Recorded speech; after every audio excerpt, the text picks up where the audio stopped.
नमस्ते बच्चों। आज हम 12वीं कक्षा की पहली कविता जो है हमारी वह नवनिर्माण त्रिलोचन लिखित ये पद्यपाठ है।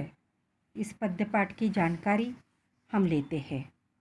इसके पहले हम कवि परिचय को देखते हैं। त्रिलोचन जी का जन्म 20 अगस्त 1917 को उत्तर प्रदेश के सुल्तानपुर जिले के कटघरा चिरानी पट्टी में हुआ। आपका वास्तविक नाम वासुदेव सिंह है। आप हिंदी के अतिरिक्त अरबी और फारसी भाषाओं के निष्णात ज्ञाता माने जाते हैं। पत्रकारिता के क्षेत्र में भी आप सक्रिय रहे।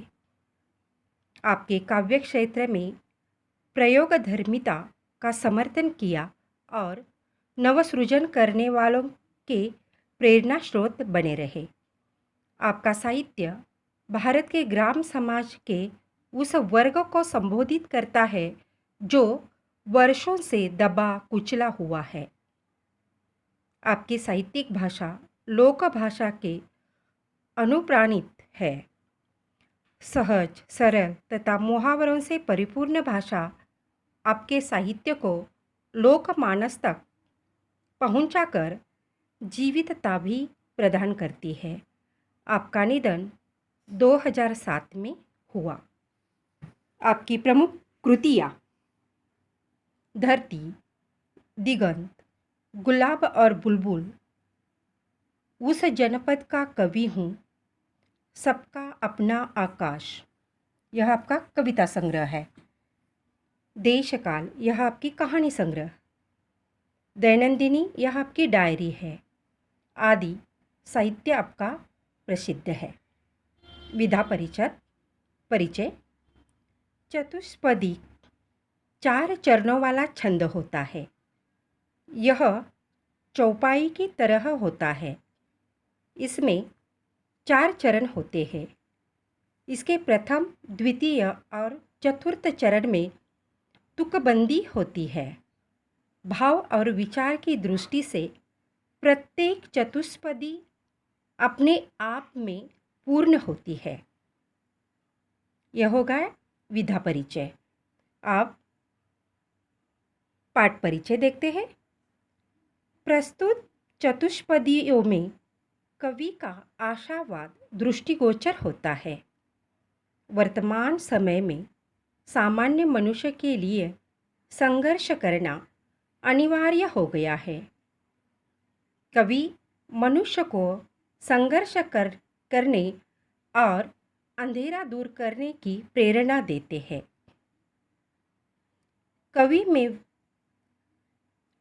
कवि कहते हैं, जीवन में व्याप्त अन्याय, अत्याचार, विषमता और निर्बलता पर विजय पाने के लिए कवि बल और साहस एकत्रित करने का आह्वान करते हैं।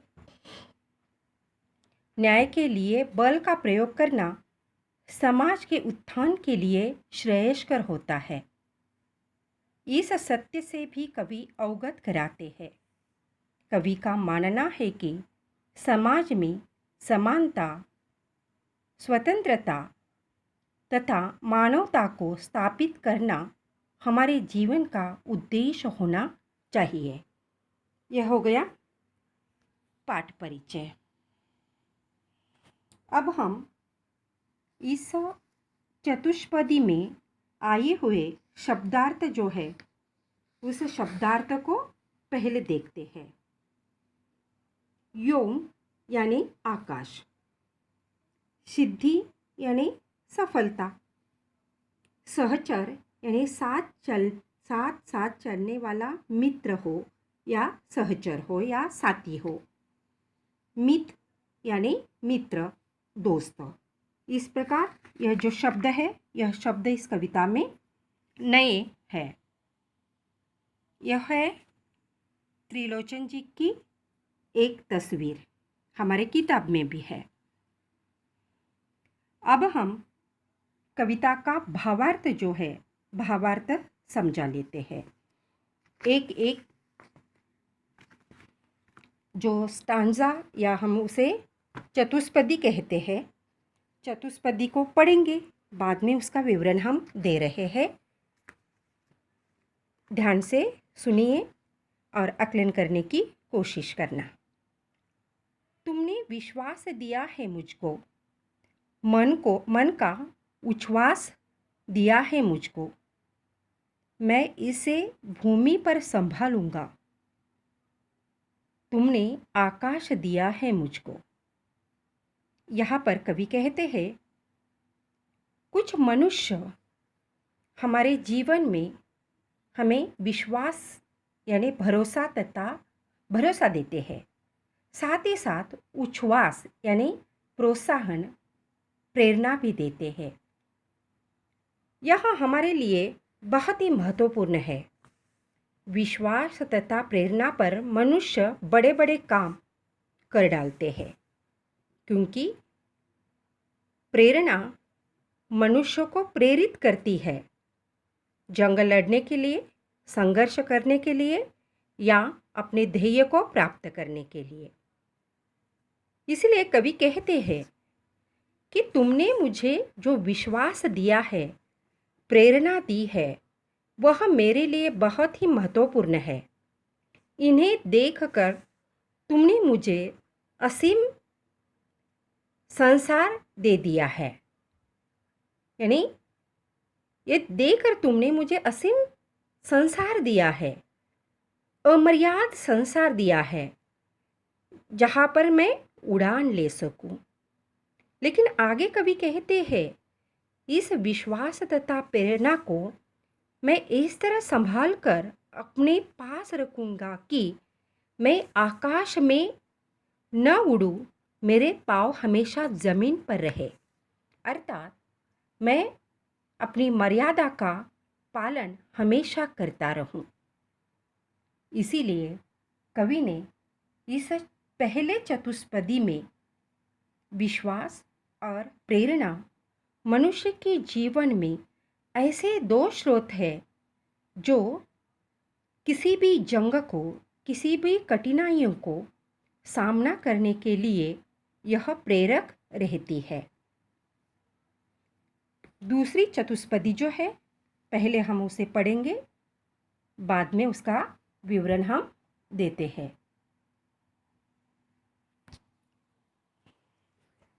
ध्यान से सुनिएगा। सूत्र यह तोड़ नहीं सकते हैं, तोड़कर जोड़ नहीं सकते हैं। व्योम में जाए, कहीं भी उड़ जाए, भूमि को छोड़ नहीं सकते हैं। देखिए, सूत्र यानी नियम। कुछ नियम ऐसे होते हैं जिसे हम तोड़ नहीं सकते, और तोड़ने के बाद अगर हमने कोशिश की तोड़ने की, तो फिर से वे जोड़ नहीं सकते। व्योम यानी आकाश। व्योम में जाए, कहीं भी उड़ जाए, भूमि को छोड़ नहीं सकते हैं। देखिएगा, इस चतुष्पदी का अर्थ जो है बहुत ही महत्वपूर्ण है। कवि मनुष्य के बारे में कहते हैं कि मनुष्य चाहे कहीं भी उड़ाने भरता रहे, चाहे आकाश में जाए या अन्य कहीं और उड़ जाए, पर अंत में उसे धरती पर आना ही पड़ता है। यानी मनुष्य का नाता जो है धरती से जुड़ा हुआ है, और सगे संबंधी, रिश्तेदार, अपने जो भी हैं वे धरती पर ही है। यानी मनुष्य और धरती का नाता जो है अटूट है, न टूटने वाला है। यही नियम है, यही सूत्र है।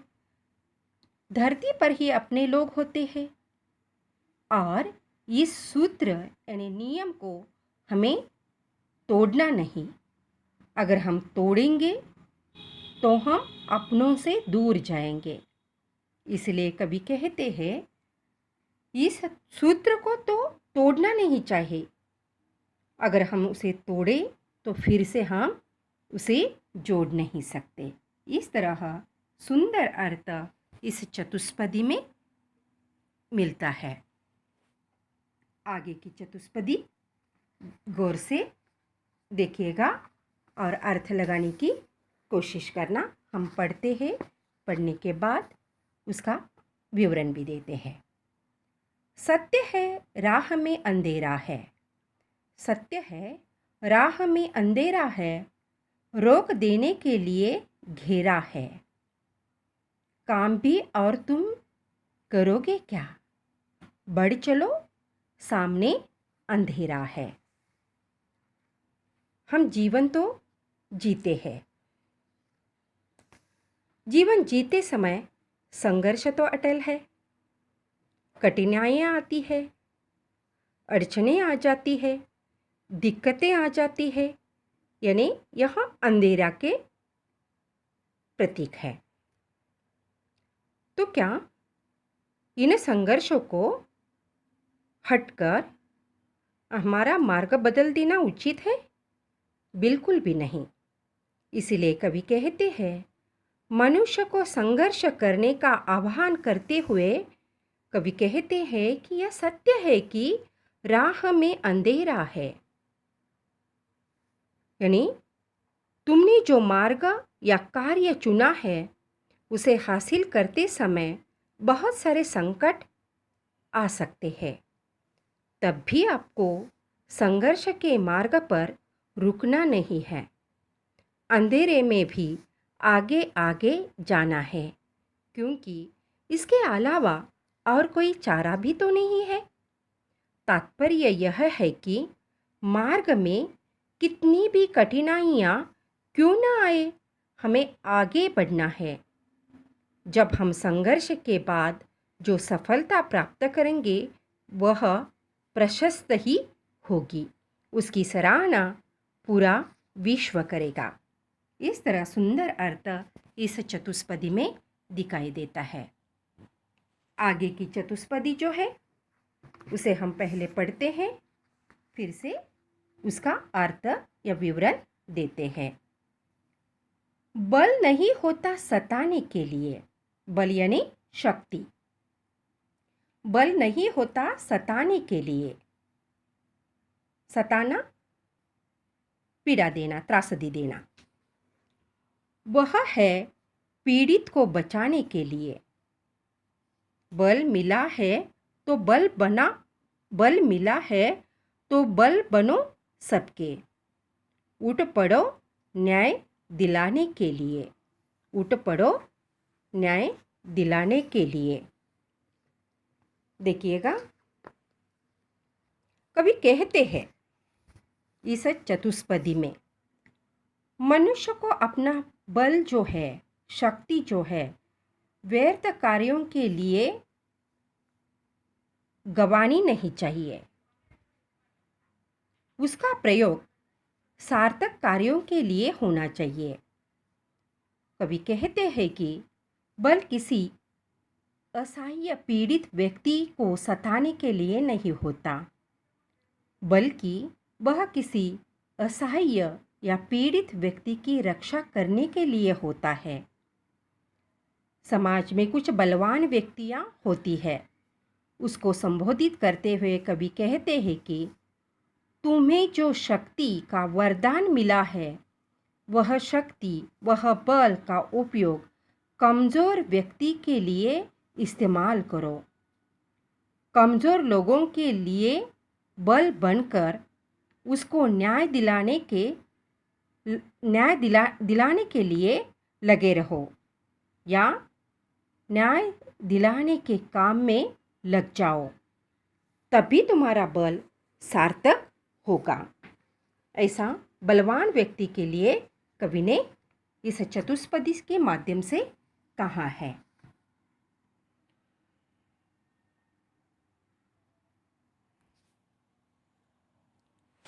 दूसरी चतुष्पदी जो है उसे हम पहले पढ़ते हैं, बाद में उसका विवरण देते हैं।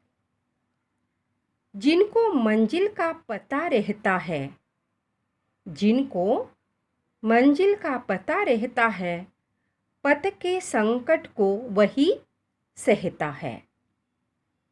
एक दिन सिद्धि के शिखर पर बैठ अपना इतिहास वही कहता है। वह सुंदर यह चतुष्पदी है। आपके लिए 12वीं कक्षा के बच्चों के लिए तो वह बहुत ही महत्वपूर्ण है। हमें यह प्रेरणा देने वाली चतुष्पदी है। इसका अर्थ हम देखेंगे।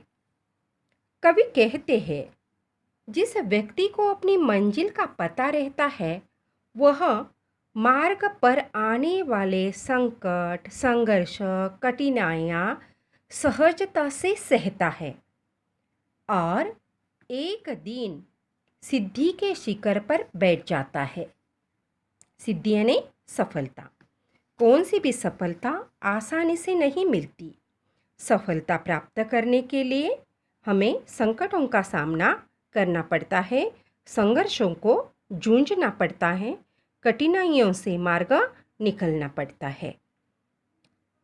और इसीलिए कवि आगे कहते हैं, जो व्यक्ति संघर्ष करने के बाद जो यश प्राप्त करता है, समाज उसकी सराहना करता है और समाज के लिए वह इतिहास बन जाता है। वह व्यक्ति जो है, जो सिद्धि के शिखर पर जिसने यश प्राप्त किया है या सिद्धि के शिखर पर बैठ गया है, उसकी समाज सराहना करता है और वह समाज के लिए इतिहास बन जाता है। और अन्य लोग जो है उस व्यक्ति से जिसने यश प्राप्त किया है संघर्ष का सामना करने के बाद, उससे प्रेरणा लेते हैं। आप भी हमारे जो बच्चे जो है 12वीं कक्षा में जिन्होंने गत साल के बच्चे जो है जिन्होंने बहुत अच्छा यह संपादन किया है, ऐसे बच्चों से प्रेरणा लेनी चाहिए। आप अब भी संकट में है। कोरोना का जो वातावरण है, पूरे विश्व में संकट आ गया है। तो इस संकट का सामना हमें करके 12वीं कक्षा का जो पढ़ाई है अच्छी तरह से हमें करनी है। तभी सब लोग आपकी सराहना करेंगे। आपका आदर्श जो है आगे के जो आने वाले जो बच्चे हैं इनके लिए प्रेरणा स्रोत बन सकता है। आगे देखिएगा, अगली चतुष्पदी हम पढ़ते हैं, बाद में आपके लिए विवरण देते हैं। प्रीति के राह पर चले आओ, प्रीति के राह पर चले आओ, नीति के राह पर चले आओ, वह तुम्हारी ही नहीं सबकी है, गीति की राह पर चले आओ। सुंदर चतुष्पदी है। जीवन जीते समय हमें प्यार मोहब्बत से पेश आना चाहिए। जीवन हमें एक बार ही मिलता है, तो क्यों हम उसे झगड़ा फसाद में गंवाएं। इससे ही अच्छा है हम सभी के साथ प्यार मोहब्बत से अच्छाई से पेश आना चाहिए। हमें नीति के राह पर चलते चलना है, यानी कि अच्छाई के साथ व्यवहार करना है, अच्छा व्यवहार हमें करना है और यह सब सभी लोगों ने करना है, सभी लोगों ने अपनाना चाहिए। जीवन बहुत सुंदर है, उसे हंसते गाते जीना चाहिए। इस तरह का इस चतुष्पदी का अर्थ है। अगली चतुष्पदी जो है थोड़ा गौर से सुनिएगा और स्त्री पुरुष एकता के बारे में यह चतुष्पदी है। चलो देखते हैं, पहले पढ़ते हैं बाद में अर्थ देते हैं। साथ निकलेंगे आज नर नारी, लेंगे कांटों का ताज नर नारी, दोनों संगी है और सहचर है, अब रचेंगे समाज नर नारी। देखिएगा अर्थ। कवि ने स्त्री पुरुष समानता की बात करते हुए कहते हैं या कहा है, आज स्त्री तथा पुरुष एक साथ मिलकर विकट समस्याओं को सुलझाने का कार्य कर रहे हैं। दोनों संगी साथी हैं, साथ साथ चलकर काम कर रहे हैं, सहचर है, यानी दोनों में कोई भेद नहीं। दोनों साथ साथ चलने वाले मित्र भी हैं। और जब स्त्री तथा पुरुष एकाध समाज में उनको समानता की दृष्टि से देखा जाता है तो नए समाज की निर्मिति हो जाती है। इसीलिए कवि कहते हैं, स्त्री पुरुष नए समाज की रचना करेंगे जिसमें सबको समान अधिकार मिलेगा। न पुरुष प्रधान है न स्त्री प्रधान है, दोनों समान है। यहाँ पर स्त्री पुरुष समानता का विवरण, या अगर हम नए समाज की चाहत रखते हैं, नवनिर्माण की चाहत रखते हैं, तो स्त्री पुरुष की समानता महत्वपूर्ण है।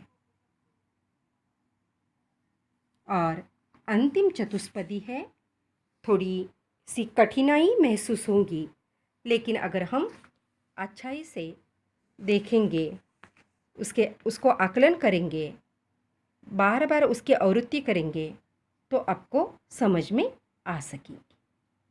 पहले हम पढ़ते हैं।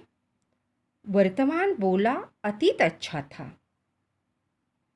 प्राण के पथ का मीत अच्छा था, गीत मेरा भविष्य गाएगा,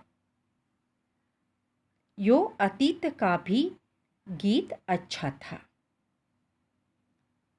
थोड़ी सी चतुष्पदी में पहले जैसी बात लगती है, लेकिन हमारी तरफ से उसे सुलझाने का प्रयास कर रहे हैं। कवि कहते हैं, वर्तमान और भूतकाल यानी बीते हुए समय की तुलना करते हुए वे कह रहे हैं, वर्तमान के अनुसार बीता हुआ समय अच्छा था। यानी हम कहते हैं कभी कभी, गत साल अच्छा था, इस साल अच्छा नहीं है। यानी वर्तमान में बातें करते हैं कि भूतकाल अच्छा था, लेकिन आगे चलकर वर्तमान यह भी कहता है, उस समय जीवन पथ में साथ निभाने वाले अच्छे मित्र जो थे, मीत यानी मित्र। आगे वर्तमान कहता है कि भविष्य में जब हम अतीत बीत जाएंगे तब लोग हमारी भी गुणगान करेंगे। यानी कि जितना वर्तमान अच्छा है उतना ही भूतकाल का महत्व है और उतना ही भविष्यकाल हमारे लिए महत्वपूर्ण रहेगा। इसी तरह त्रिलोचन जी ने इस चतुष्पदी के माध्यम से समाज में समता, स्वतंत्रता और मानवता को स्थापित करने का अपना जो उद्देश्य है, यह उद्देश्य कविता के इस या चतुष्पदी के माध्यम से प्रस्तुत करने की कोशिश की है। आपको जहाँ भी दिक्कतें आए वहाँ पर हमें, जो हमारा कॉन्टैक्ट नंबर है आपके पास है, आप मुझे पूछ सकते हैं। धन्यवाद।